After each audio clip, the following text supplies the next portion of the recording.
Welcome to the Pain-Free Athlete Podcast. I'm your host, Dana Jones. I am a certified personal trainer, and I'm here to help you achieve your fitness goals without pain. In each episode, I'll share tips and strategies that will help you stay safe and pain-free while you're working out. I'll also interview experts in the field of fitness and pain management. So if you're ready to learn how to stay active and pain-free, then subscribe to the Pain-Free Athlete Podcast today. Hi, everyone, and welcome to the Pain-Free Athlete Podcast. I'm your host, Dana Jones, and today I'm joined by Dr. Bill Truesdale. He is a former competitive powerlifter and a master bodybuilder, a fitness conditioning instructor, an author, and a longtime educator.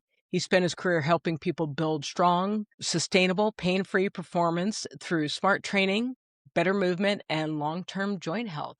Welcome to the show, Bill. Thank you, Dana. It's a pleasure to be here. So I'm super glad to have you here, but for people who don't know who you are, why don't you tell us how you got started? Sure. I've always had a passion for fitness. It kind of began when I was actually in high school. I was this really skinny kid when I was in 8th grade, 7th and 8th grade. I was constantly being picked on all the time. I maybe 5'11", 130 pounds. So it was kind of this whole thing of kind of looking to see what could I do to improve my area of strength. What can I do? Who can I follow? So I thought to myself, you know what? When I was in school, I want to be a PE teacher. I really want to be a PE teacher. I want to be able to learn how to build some muscle. I want to be able, I've always loved sports. I like coaching too. So that kind of sort of moved me that direction of being a PE teacher.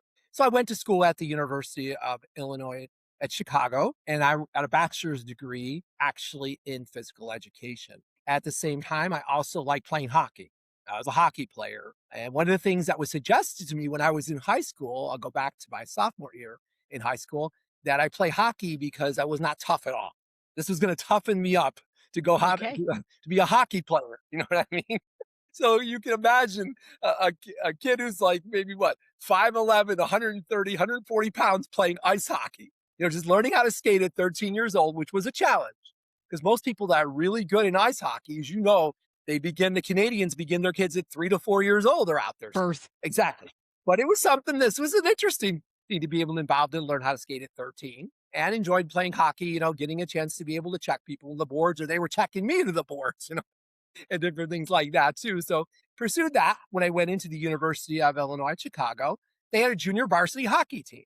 So I thought to myself, okay, a little bit of weightlifting wasn't as strong as I am now, or moving into the powerlifting. I'll talk about that too, is that I was playing in a hockey game and ended up injuring my shoulder pretty bad.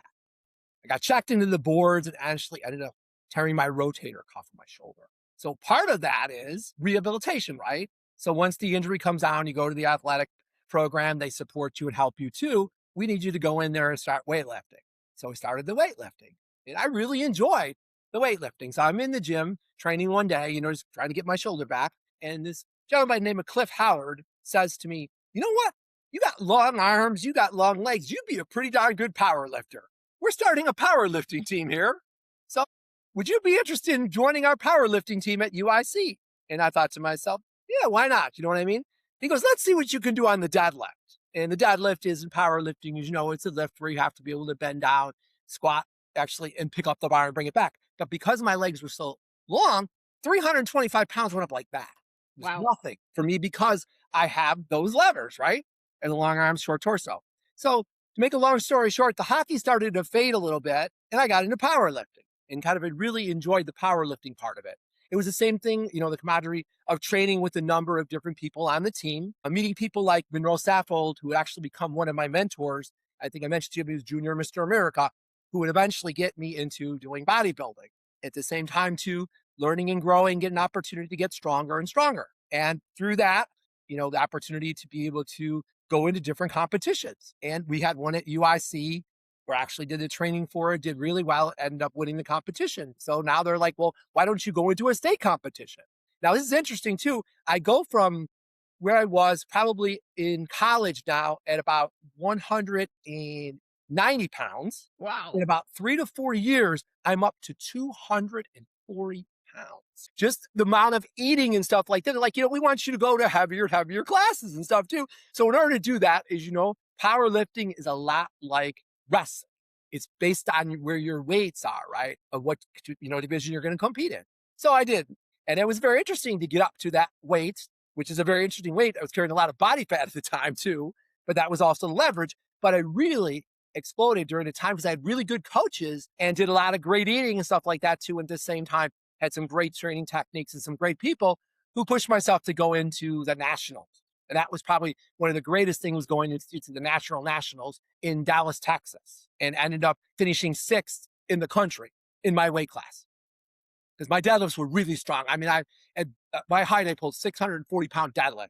I had bench Wow. pressed 385 pounds. I had missed 400, and I had also squatted 605 pounds. I'd really gotten good at the sport because I really put all my focus into it. As I said, the hockey went a little bit away now because now here's something I really enjoy doing, the challenge of it, because not only it is a team sport, but it's also an individual sport. I think you and I talked about before, because I had not a similar journey in terms of getting into bodybuilding. And there's a passion that happens when you start to do these types of things because you start to realize, oh, cause and effect, right? It's like, oh, I lift that weight. And then all of a sudden, look at my bicep or Right, look at my exactly. legs or Right. whatever. Mhm.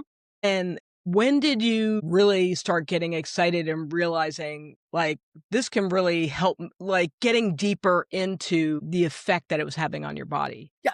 And I think not only affected the body, but also the mind too. So remember, I went back to school back at the University of Illinois at Chicago and got a master's degree in exercise science. Mhm. So I was still there, the whole idea of not only transforming my body because I was working in the gym as a way to get myself through school. I was working in the weight room doing personal fitness programs, people one-on-one. I loved it. I really did. Right. Me Helping other too. people. Right. We share that same thing, that passion, not only to help ourselves, but to help other people. It's like a person who's never smelled a rose before. Once you smell a rose, it's like, wow. You know what I mean?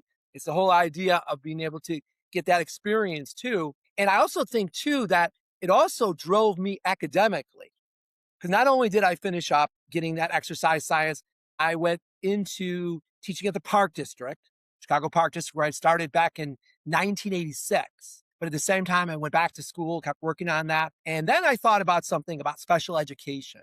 It came across my thing. And I thought about these kids with disabilities, how they need somebody to be able to stand up for them, be a role model for kids with disabilities too. So I went back to school and got a master's in special education. But the neat story about that is too, I'm working over at Durkin Park with the Chicago Park District and teaching part-time. And the principal is Jim Cunningham. And Jim would become another one of my mentors too, one day, who was actually my former principal. This is the same school I went to, John Freyar School, when I was in 6th grade. Jim says to me, you're really good with the kids. Have you thought about being a substitute teacher? Come be a substitute teacher during the day, do your Park District at night. I'm like, okay, this is real interesting because I'm used to wearing, sweats, but now I'm dressed up in a shirt and tie and going in a classroom to teach kids. First time I went in the room and started teaching the kids, I had some background education too, is I loved it. I really did. It was a whole different world, right? Shirt and tie on, teaching the kids and enjoying teaching. So from there, Jim's talking to me more and he says, you know what? I think one day you'd be a really good principal. I'm like, okay, Sucker. what do I need to become a principal or an assistant principal? He's like, well, you got to go back to school, Bill. Go back to school again, get some more background, get some back English language arts. You can teach ELA. At the same time, you got the PE, so look for science, see what you can do. And now you got the special ed too. Okay, okay, Jim, I'll do that. So I went back to school, got the background, and went to La University, got what's called the Type 75, an administrative endorsement, Mhm. and got a chance to become assistant principal. I taught for a little bit. Like I said, in CPS, I taught for about 6 years, taught in the inner city. So I had some challenges in that direction, but learned a lot about diversity and understanding racial groups, which was a great foundation for me. And from there, an opportunity again to be able to become assistant principal. Came in assistant principal at a school that's in Inglewood, Goodlow Elementary School. I was the only white assistant principal in that school, again, mentored by another great principal, Julius Gore, who said to me, I believe in you, Bill. I see how you react, how you work with teachers, how you work with staff. Why don't you become a principal? Okay. So Mr. Gore actually retires. So I have to run for principal now because in CPS, you're on your assistant principal's on the principal's contract. So to Mhm. go for principal, unfortunately, I don't make it, but here comes another change. I get a chance to do special education. I get a chance to be able to go back and take what I learned about special ed at the same time, look for another assistant principal position. And here's the interesting thing. I go back to Lee Elementary School, which is right next to West Lawn Park, where I've been teaching for the last 20 years. So here I am teaching on Saturdays and Sundays, okay? And they see me in the classroom at Lee School. And a lot of the kids are still part of the programs. Mr. Truesdale, we see you in two different places. Do you have a twin? So, which was really neat and cool. And then from there, I go on for another opportunity to become assistant principal at Jane Addams Elementary School, which is on the east side. Predominantly Hispanic school again, African American school, and some Caucasian. From there, get some great mentoring again for 9 years. At the same time, I work on a doctorate. I go back to school and get a doctorate degree in educational administration as assistant principal. So I finish up with that, and then there's an opportunity to become a principal. It's called the Launch Program, Leadership Academy for Urban Network Chicago. So I go into a mentoring program, and I have two great mentors. My principal, Naomi Escobar at Jane Addams, and Kevin McCann, who was a principal at Jameson. So I actually have a male and female role model principal to learn from. And part of this program is it's like a mentorship.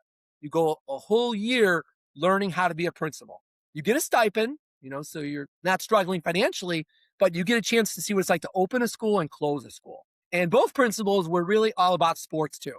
So I loved it. We all believe the importance of extracurricular activities for kids, right?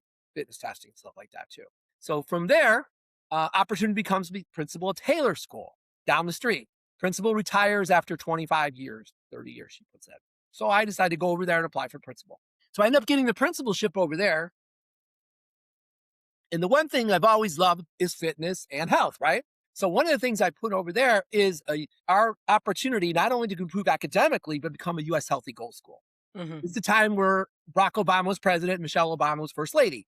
And they talked about programs for healthy schools. And the one thing you should know about my former school, it's a high poverty school. At the same time, there was like a desert, not for vegetables and fruits like that.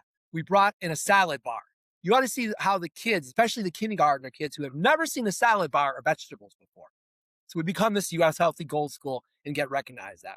So it's kind of a neat path forward. I served there for about 12 years. And then from there, I go on to the Illinois State Board of Education. I actually serve on the State Board of Education. Still holding on to my job and still my passion is fitness too. So I'm enjoying everything that I'm doing in that direction.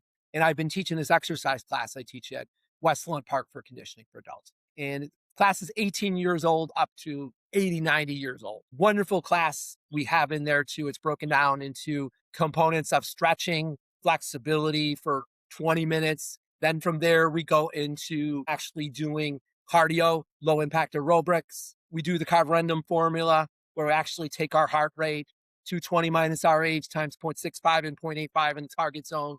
So we do that. And then we also do dumbbell weight training. We take the dumbbells out, we do weight training for core body parts.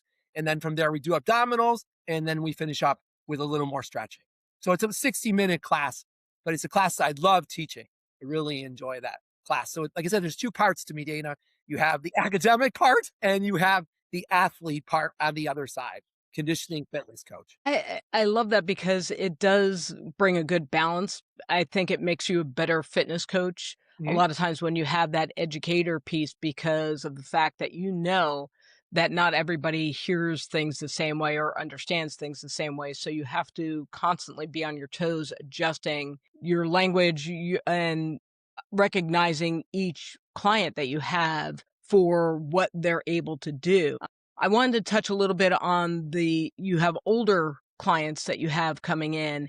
And I think this is probably the first group that is of that 70s, 80s time where they were doing aerobics and starting to understand fitness. Cause I think before that people were like, nah, I'm not doing that because they work too much. Exactly. So how are you adjusting, I guess, their belief in fitness and helping them? And what are you seeing in terms of trends for their longevity? I think one of the key things is just to take them slowly through it.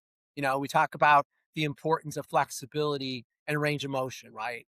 Because some of them need to understand that once we do that stretching, if we hold a stretch for 30 seconds or a static stretch, that's going to lengthen up that joint. It's going to make it easier to move. That's the important thing is like that mindset of saying to them, don't be afraid of doing this. Do it slowly. Listen to your body. Your body needs to be able to move. It needs to go into this range of motion. It's going to make you feel 100% better to be able to move. And you don't have to be superstar athlete, right? You just have to be able to take what you have, and you have to have that mindset by applying these exercise physiology principles, which are evidence-based principles. And now back to the academic side, whenever we do anything for teaching, as you know, as a fellow educator, everything is evidence-based. It's been based on research that has been done that can be applied to be able to help you. So I think that's kind of the key component. And at the same time, I think we also see people that are afraid to be able to move through that range of motion. But let's just take it slow through it. And the most important thing is let's make progress. Progress is extremely important. And it's like anything, it's going to take some time, but you're going to see the conditioning effect. You're going to feel better. You're going to feel the endorphins, right? You're going to see that range of motion get better. It's going to build your confidence, and it's going to have you do more walking, cycling if you like doing it, jogging, all the things that you want to be able to do. And I think it's also that key component too, is that even though I've reached a little bit mature age, right? I still have this body that I've been given to by my creator that needs to be able to move. You know what I mean? And that's the whole thing too. Let me become a role model for other people to see what I'm doing and how I'm making progress. Because it's interesting too. People watch people walk all the time, right? You and I had that conversation about Agoski and how they work on alignment and peace. So they're looking at somebody who's like 75, 80 years old, and wow, look at them go. You know what I mean? They've got that step going, they got that confidence, they're moving. And then sometimes we look at somebody who's maybe 55 and not doing the same thing an 85-year-old can do. So it's that whole idea and that mindset of being able to see yourself as an athlete, regardless of whether you're playing on a professional team, right? You're an athlete to yourself. What kind of movement patterns do you think people should start to clean up? Because we do get in these funky habits of doing certain things. And if anybody's ever gone to a gym, you see some crazy crap. Right, right. Well, this is interesting too. Nothing against people that are younger, okay?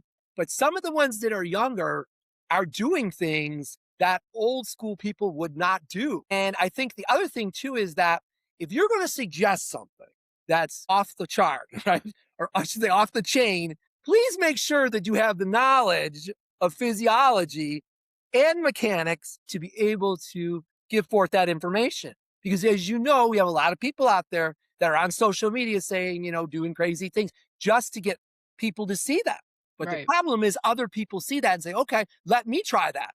But have you thought about how that's going to affect your alignment and your physiology? So that's kind of the key, is to be smart in looking at those kind of movements, and making sure those movements are designed to be able to create greater range of motion in those joints. And the motion is the big piece. And I think a lot of times we talked about social media, and the influence of social media has to do a lot with aesthetics. Right. And that will come. But if you're shooting for that, that's not necessarily functional, especially as you age. Yes. Yeah. And I think that's the biggest thing, is that for me as a 57-year-old, Mhm. my goal right now is to be able to do the things that I want to do with ease. I want to be able to get off the floor. I want to be Right. able to take the dog for a run. I want Yes. to be able to, touch my toes, Right. stuff like that, reach for things up on a shelf, Yeah. open a pickle jar. Right. And I also want to look good as well, but I know that I need to do certain things to keep that foundation strong. Sure. And speaking of foundation, you've heard of Bill Stevens, right? The No, 95-year-old gentleman. I was just looking this up before I was going to go on with you. He's 95 years old. He does water aerobics. He teaches 12 classes a week in 4 different pools. His name is Bill Stevens. You got to get Bill on with you one of these days. The other Bill, who's become my new role model for 95. that's awesome. Yeah. And I'll that's the send you thing this too. too. I'll send you the For thing. those of you Yeah. listening, I mean, we're talking about weightlifting, and part of it is because that's how we were raised in that time where bodybuilding and powerlifting were becoming a thing, especially for the United States. It's, in Europe and other places, it was already there. But being fit doesn't necessarily have to do with lifting heavy weights. Yes, I would love for you to do that because bone density, all the things, definitely supports. But if that's not your jam, if you do that once or twice a week, then you're doing something. But then the other times, get and do something that you like. Water aerobics will kick your butt.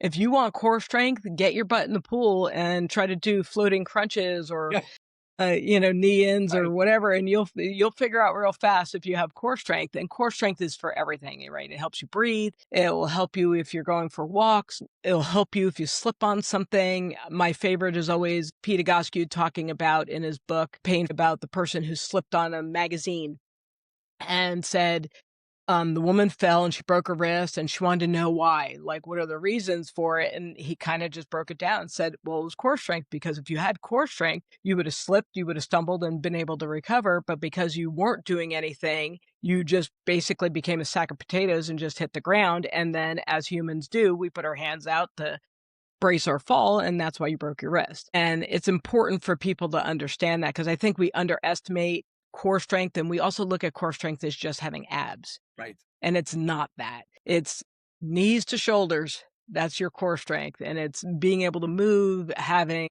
the flexibility and the balance to go with everything else. Yeah. Yeah. It's a great point. And I think the other thing I'd say too is the importance of the dumbbell training. The Mhm. dumbbells are light. You can, bring a dumbbell with you into exercise class too, with the range of motion with a dumbbell. It does not have to always be the free weights. Put it that Yeah. Well, and the barbell is weird right. because sometimes it can create an imbalance, Mhm. because you are dominant on one side. It's very rare that people are, not Right. stronger on one side than the other. And the dumbbell really highlights that imbalance. And then you start to focus on it. So if your left hand doesn't lift as much or isn't able to hold on to as many reps, then that's something you can focus on, where sometimes the barbell will hide those kinds of imbalances. And then you don't find out until something goes sideways. Yep. Yeah. Very good point. So Yep.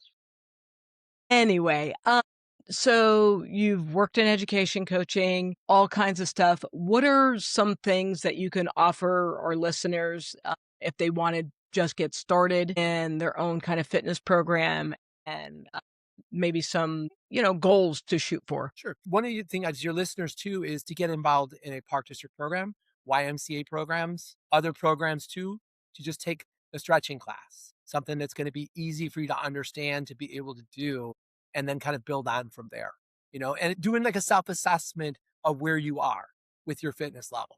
As you talked about too, the importance of cardiovascular. Let's talk about cardio and how important that is. As we get older, we know the importance of making sure our heart and our lungs are strong and making sure that we are exercising that heart muscle. And we have to time to remind people the heart is a muscle. Like any muscle in this body, the heart is the major muscle. It needs to be exercised so it gets stronger. So we have more conditioning. Walking up a flight of stairs or 2 flights of stairs or 3 flights of stairs, you're not out of breath because you've taken that time to be able to condition your heart, making sure you're taking care of your heart the correct way too. Assessing yourself where you are. And I think also assessing yourself with your strength, as you talked about too. Can you get up off the floor, right? If you end up being on the floor, can you get yourself off the floor?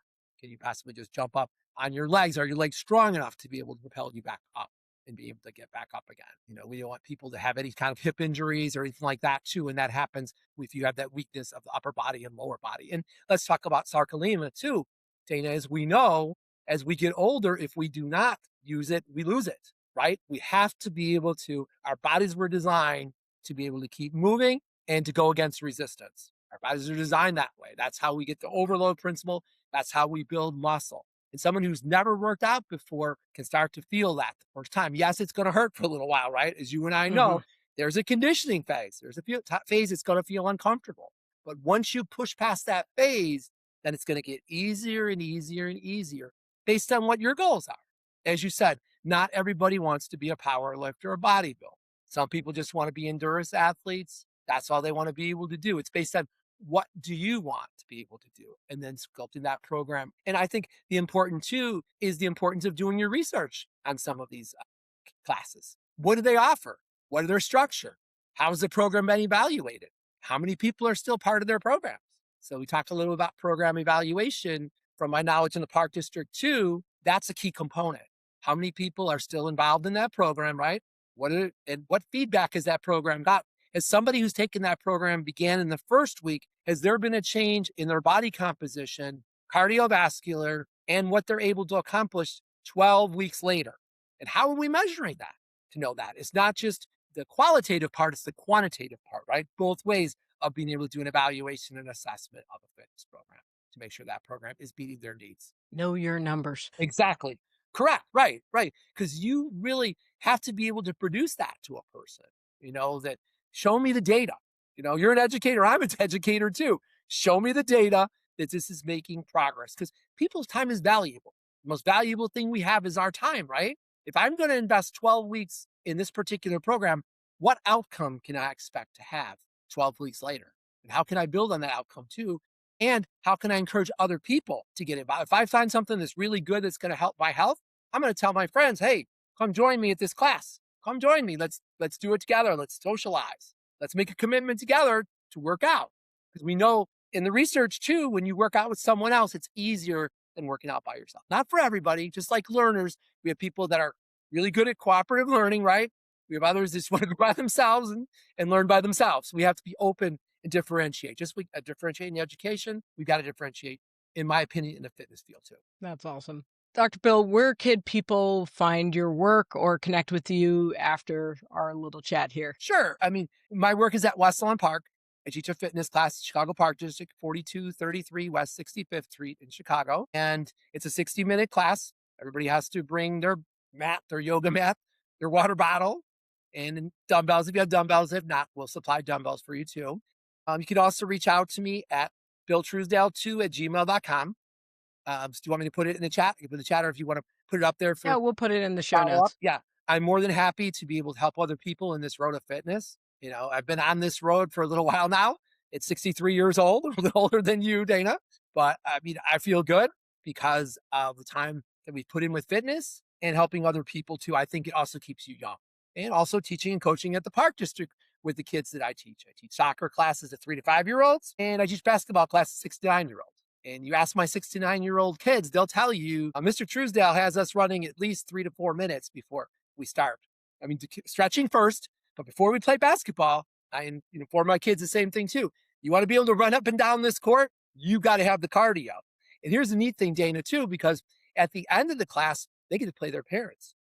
That's fun. And you know That what would I be see all fun. the time, which is really cool? That my kids who have been conditioned for the last 10 weeks, the parents are dying. We get to the fourth quarter, they play a 60-minute game, right? It's the parents versus the kids. And I've done this for the last, 25 years there, 30 years there. And there's usually a wager like ice cream. Who's going to pay for the ice cream? So I tell my kids, you know what? Hey, you're getting your condition. Those adults will not have that conditioning when we get to that game. And I'll see it too, unless they're doing a class or conditioning, those adults just run out of gas playing Yeah. basketball. That's It's hard to compete with 6-year-olds. and 9 year olds too. I'm serious though. I'm not joking. I'm serious. Sometimes they're like Energizer bunnies. Yeah. Yeah. I have the basketball hoop up for the parents at 10 feet.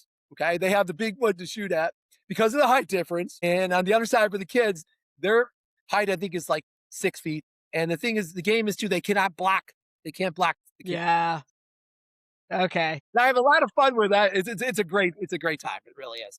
And the parents Bill, love it and the kids love it. Bill, thank you so much for being here. I appreciate you sharing your passion and love for all things athletic, and I just appreciate it. Absolutely, Dana. Thank you. I really appreciate the conversation with you. I wish you the best. And this is a great idea to talk about.